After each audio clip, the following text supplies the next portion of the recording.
Léa Salamé ne s'attendait certainement pas à ce que ses vacances en Corse ne prennent une telle tournure.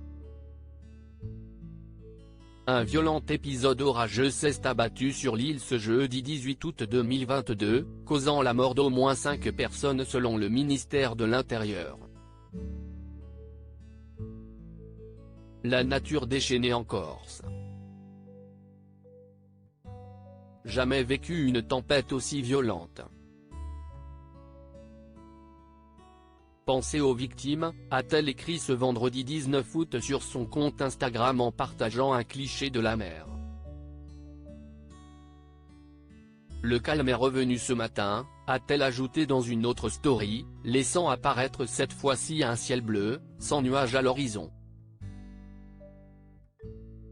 Mais la journaliste de France 2, en couple depuis 2016 avec l'essayiste et homme politique Raphaël Glucksmann avec qui elle est parent d'un petit Gabriel, n'est pas la seule à avoir constaté les dégâts de cette tempête de ses propres yeux.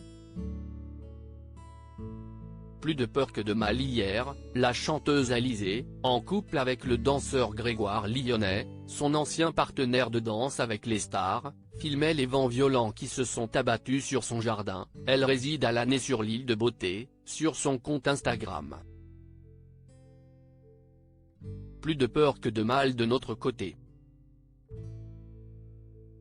Une pensée pour les personnes qui ont perdu la vie ainsi que les personnes blessées, ajoutait ensuite la maman de Maggie. La nature fait des siennes le mois dernier, ce sont les incendies en Gironde qui donnaient froid dans le dos. Des flammes qui ont également fait des victimes et ravagé une grande partie de la région, notamment les alentours du bassin d'Arcachon.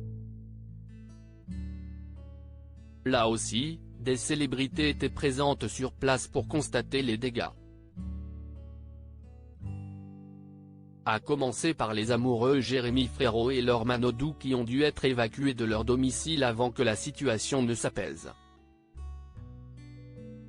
La présence de Pascal Obispo a également fait du bruit, puisque ce dernier s'est emparé de son compte Instagram pour partager une photo apocalyptique de l'incendie, en déplorant ce désastre écologique mais en admirant au passage ces hommes qui se battent pour sauver la vie et la beauté de l'environnement qui nous fait mieux supporter l'existence. Point.